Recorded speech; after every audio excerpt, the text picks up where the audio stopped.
You wanna guess the color of my underwear? You wanna know what I got going on down? Hello, my darlings. Welcome back to Front Row with Audrey Charlyes, Season 2, Episode 3, The Great Fashion Musical Chairs. My loves, have you noticed that nobody in fashion can keep a job anymore? I'm serious. I'm really serious. You open Instagram before coffee and 2 creative directors have resigned. 3 have been appointed, and someone somewhere is announcing a new vision for the house. At this point, fashion news reads like LinkedIn, but with better outfits.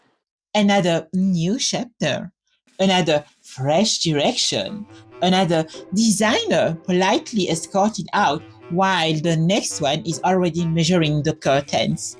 And we don't even react anymore. We just say, oh, who moved now? Fashion has officially entered its musical chair era. And the music is playing very, very fast. Because this isn't about talent anymore. It's not even about collections, actually.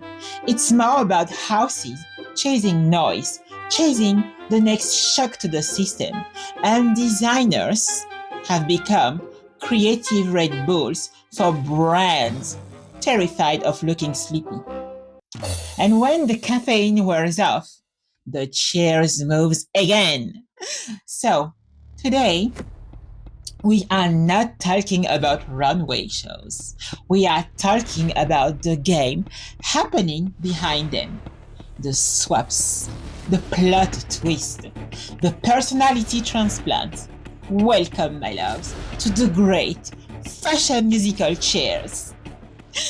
Okay, let's start with Gucci, because honestly, this one feels like the opening scene of a fashion soap opera. Sabato Di Sarno arrived at Gucci with a very specific mood. You guys remember that first collection? Deep burgundy tones, razor clean tailoring, sensual minimalism. It felt like Gucci was whispering instead of shouting to the first time in years.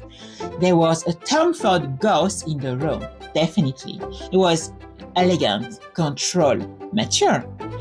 People were still digesting it. We were still figuring out if we like this calmer Gucci, and before we could even form a proper opinion. Bye-bye, Sabato.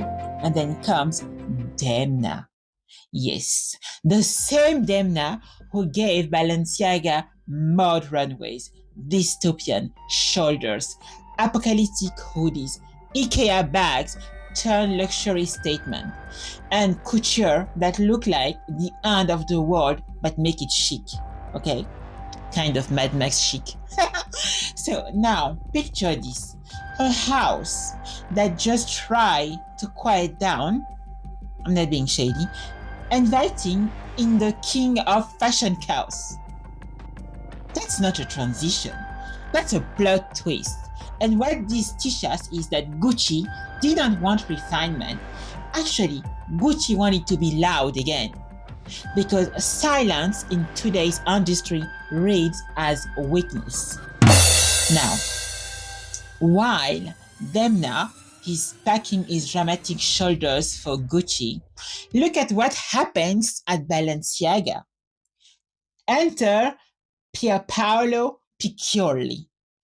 And if you know Piccioli's Valentino, you know we are talking chiffon poetry, pink couture, way less romance, silhouettes that look like they were floating in the air, emotional fashion, sensitive fashion, human fashion. Balenciaga under Demna was hard, ironic, architectural, brutally almost. Piccioli is soft, spiritual, emotional. So now Balenciaga goes from mod apocalypse to couture poetry. You see the comedy now? Can you get it? We didn't change designer. We change personality. And it shows. how houses are no longer protecting a direction. They are chasing a mood. I'm serious. They are literally chasing a mood. Now, Piccioli lives after building one of the most recognizable modern couture's era.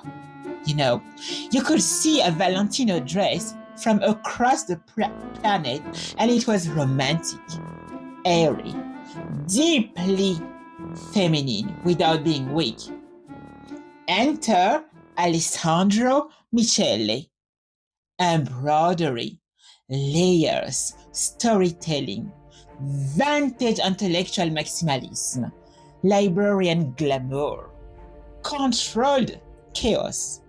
So Valentino goes from poetic minimal romance to maximal narrative fantasy. That's not continuity, that's aesthetic whiplash. And it forces the audience to relearn the house from scratch. Jonathan Anderson at Loewe gave us craft, surrealism, inflated silhouettes, artistic leather, those Ontarium heels, dresses that look like sculptures, clothes that felt like art school made luxury.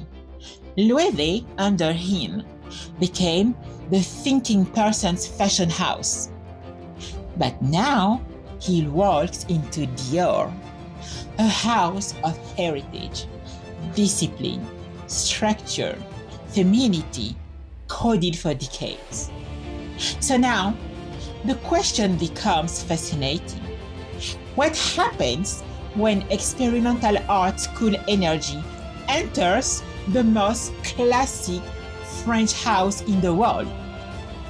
My love, it's exciting, but it's also proof of the musical chair's logic. Move the brain where the heritage is. Same for Celine reset. Heidi Slimane didn't just design at Celine. He carved his aesthetic into it.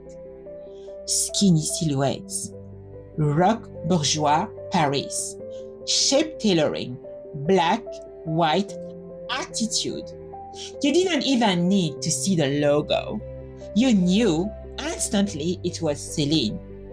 Now enters Michael Ryder, a quieter voice, a different rhythm, a different sensitivity, which means we, the audience, have to update the software again. Because when her house changes voices this drastically, brand memory resets. Now, this is a very delicious one. Pieter Mulier at Alaya gave us sculptural dresses that looked carved, quietly sensuality, architectural knitwear, discipline, respect for the female body. Alaya felt stable, intelligent, grounded. Now he goes to Versace. Versace is gold, Medusa, sex volume 200%, baroque, loud confidence. This is not a creative transition, my love. This is a personality transplant. And the fact that he left the house as stable as Alaya tells you everything about how strong the musical chair's pull has become. Guillaume Henry, my love, he left Patou, and nobody can explain why. We all politely nod like, strategic repositioning. Fashion exists are now like royal divorces. Mysterious. Nobody asks question. And that silence, it's part of the story. Okay, now, last week we made a small trip to Copenhagen. Now, this week, while New York Fashion Week is undergoing, we're going to make a small trip to Berlin Fashion Week, which happened last week. Designers showing clothes with identity, with clarity, with purpose, no drama, no musical chairs, just a vision. And it felt like oxygen because it reminded us that fashion can still be about building something instead of constantly replacing someone. Let's get into some of my favorite designers at Berlin Fashion Week. GmbH. They continue to prove that Berlin doesn't need glitter to be powerful. The tailoring feels intentional, almost confrontational. Sharp blazer, elongated silhouettes, and a quiet sensuality that never begs for attention. It's a fashion with political undertone, but never costuming. They don't design trends, they design a statement. Esther Perrenbank. I'm sorry, my loves. I don't speak German. I'm trying my best. So, she reminded everyone that black is not a limitation. And knowing me, you guys know that I live for black tones. Okay. It's a discipline. Long, architectural coats, dramatic asymmetry, silhouettes that feel monastic yet sensual. In a season full of visual noise, she offers control. And honestly, control is chic. William Fan continues refining his language of soft tailoring, relaxed coat, fluid trousers, silhouettes that move without trying too hard. There is something beautifully understated about his work. It's not loud fashion, it's confident fashion. Kilian Kerner represents the more polished side of Berlin. Clean tailoring, strong shoulder, elegant lines. It's emotional but accessible. He understands that not every woman wants conceptual fashion. Some just want to look powerful. Yes, we do. Yes, we do. Now, Berlin isn't trying to compete with Paris or Milan or even Copenhagen. It doesn't need to. It's not about spectacle. It's about perspective. And sometimes perspective is more interesting than perfection. The great musical chair in fashion is no longer a metaphor. It's literally a strategy. Creative directors are moving faster than collections can breathe. Houses are trading vision for headlines. And every season feels like a negotiation between legacy and relevance. Paris reshuffles power. Milan recalculates identity. And then there is Berlin, less obsessed with the chair, more invested in the craft. While the industry spins, some designers are sampling building. And maybe that's the real lesson. In a game where everyone is scrambling for a seat, the strongest move might be knowing when not to stand up at all. Shade is always served around here. This was season 2, episode 3 of Front Row with your lovely Audrey Charlyes. The music is still playing and fashion is still choosing its players. You wanna guess the color of my underwear? You wanna know what I got going on down there? Is it pretty in pink or